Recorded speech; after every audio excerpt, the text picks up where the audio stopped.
जो एक माझा प्रश्न होता यावर त्यांनी दावा केला होता की असा कुठलाही पुरावा दाखवा, मी निवडणूक सोडून देतो आणि त्यासाठीचाच पुरावा घेऊन आलोय।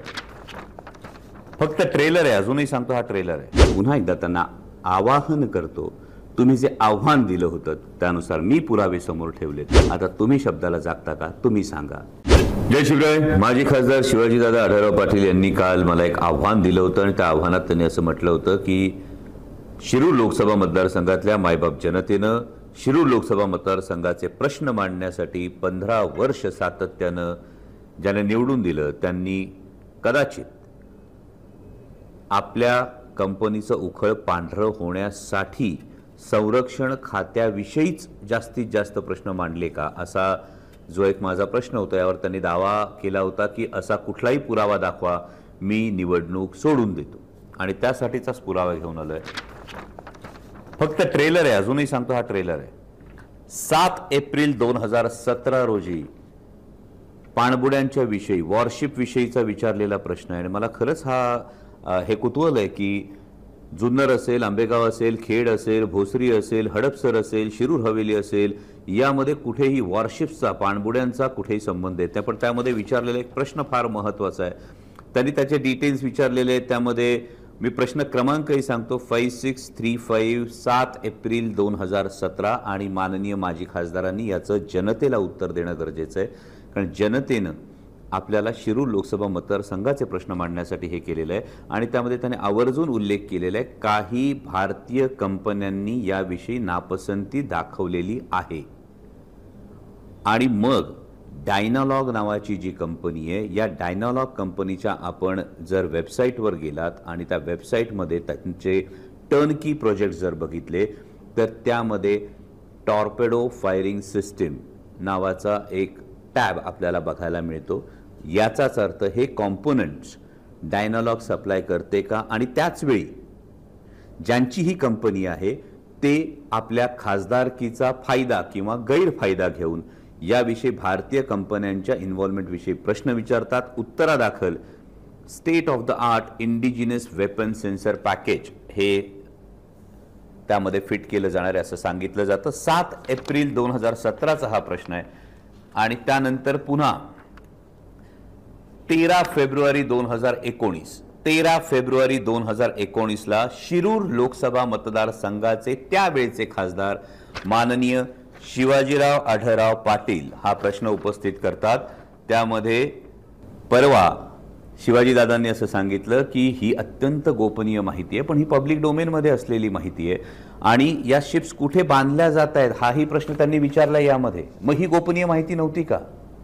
आणि या शिप्स कुठे बांधल्या जात आहेत यामध्ये पुन्हा त्यांनी असा सब क्वेश्चन जो विचारले, त्यामध्ये Indian companies have shown their displeasure आणि पुन्हा ते विचारतात steps taken by union government to involve Indian companies, म्हणजे सरकार काय स्टेप्स घेत आहे भारतीय कंपन्यांना या प्रोजेक्टमध्ये इन्व्हॉल्व करण्याचं। हे कोण विचारतं तर एका अशा कंपनीचा मालक विचारतो, अशा कंपनीशी संबंधित व्यक्ती विचारते ज्या कंपनीचा एक कॉम्पोनंट, कुठले कॉम्पोनंट टेक्निकल त्यांनी खरं तर याचं स्पष्टीकरण देणं गरजेचं आहे, पण या वॉरशिप्सला काही कॉम्पोनंट सप्लाय करणाऱ्या कंपनीची व्यक्ती शिरूर लोकसभा मतदारसंघाचं प्रतिनिधित्व करत असताना प्रश्न विचारते की यामध्ये गव्हर्नमेंटने कुठली पावलं उचललेली आहेत या इंडियन कंपनीजना इन्व्हॉल्व करण्यासाठी, आणि त्याचं उत्तरादाखल पुन्हा येतं induction of the ship with large indigenised component 13 फेब्रुवारी 2019। त्यामुळे मला असं वाटतं जर शब्दाचे माननीय माजी खासदार शिवाजीदादा आढळराव जर शब्दाचे पक्के असतील तर त्यांनी शिरूर लोकसभा मतदारसंघातल्या मायबाप जनतेला याचं उत्तर देणं गरजेचं आहे की शिरूर लोकसभा मतदारसंघातल्या मायबाप जनतेनं आपल्याला 3 टर्म जेव्हा निवडून दिलं होतं, हे 3 टर्म निवडून दिलं जात असताना 15 वर्षामध्ये एकही मोठा प्रोजेक्ट शिरूर लोकसभा मतदारसंघाला आला नाही, परंतु या प्रश्नांच्या माध्यमातून नेमका कोणता प्रोजेक्ट कोणत्या कंपनीला मिळवण्याचा त्यांचा प्रयत्न होता याचं उत्तर त्यांनी देणं गरजेचं आहे। आणि मी जसं म्हणालो तसा हा फक्त ट्रेलर आहे। या संदर्भातले संरक्षण खात्याविषयी विचारलेले हे एवढे प्रश्न आहेत, हे एवढे प्रश्न आहेत, हा पिक्चर अजून बाकी आहे। आणि त्यामुळे हा पिक्चर जो बाकी आहे याचं उत्तर शिवाजीदादा आढळराव पाटील यांनी शिरूर लोकसभा मतदारसंघातल्या मायबाप जनतेकडे पुन्हा 2024 साठी मत मागण्यासाठी जाताना याचं उत्तर देणं गरजेचं आहे. आणि जे आव्हान त्यांनी दिलं होतं हे सगळे पुरावे आहेत, हे पुरावे आहेत. मी फक्त 2 प्रश्न वाचून दाखवले. या पुढच्या काळामध्ये जर आपल्याकडून उत्तर आलं नाही तर या संदर्भातले इतरही प्रश्न मी वाचून दाखवू शकतो. मी आपल्याला तारखाही सांगून ठेवतो, कदाचित त्यांना त्याचा फायदा होईल. 17 मार्च 2017, 9 डिसेंबर 2016, त्यानंतर 26 डिसेंबर 2018. हे सगळे प्रश्न आहेत. अजून आधीच्या लोकसभांना विचारलेले प्रश्न अजूनही ह्यामध्ये सगळे पुरावे ठेवून तुम्हाला हे प्रश्न विचारतोय. त्यामुळे या प्रश्नांचं उत्तर आपण शिरूर लोकसभा मतदारसंघातल्या मायबाप जनतेला देणं गरजेचं आहे.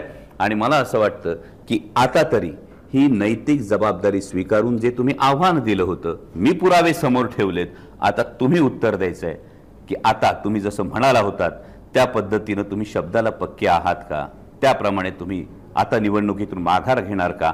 आणि त्याही पलीकडे जाऊन ज्या शिरूर लोकसभा मतदारसंघातल्या मायबाप जनतेनं तब्बल 3 टर्म तुम्हाला विश्वासानं निवडून दिलं होतं, त्या शिरूर लोकसभा मतदारसंघातले प्रश्न मांडण्याऐवजी, शिरूर लोकसभा मतदारसंघात एक मोठा प्रोजेक्ट आणण्याऐवजी तुम्ही अशा पद्धतीचे कुठल्या कंपनीचं उखळ पांढरं करण्यासाठी तुम्ही सातत्याने हे डिफेन्सचे प्रश्न विचारले. हा फार महत्त्वाचा मुद्दा आणि महत्त्वाचा प्रश्न मी शिवाजीदादांसाठी उपस्थित करतो आणि पुन्हा एकदा त्यांना आवाहन करतो, तुम्ही जे आव्हान दिलं होतं त्यानुसार मी पुरावे समोर ठेवलेत, आता तुम्ही शब्दाला जागता का, तुम्ही सांगा. जय शिवराय. महाराष्ट्रातील सर्व बातम्यांचे विश्वासार्ह व्यासपीठ, सकाळच्या सर्व सोशल मीडिया प्लॅटफॉर्मला लाईक, फॉलो आणि सबस्क्राईब करा. तसंच सर्व नोटिफिकेशनसाठी बेल आयकॉन प्रेस करायला विसरू नका.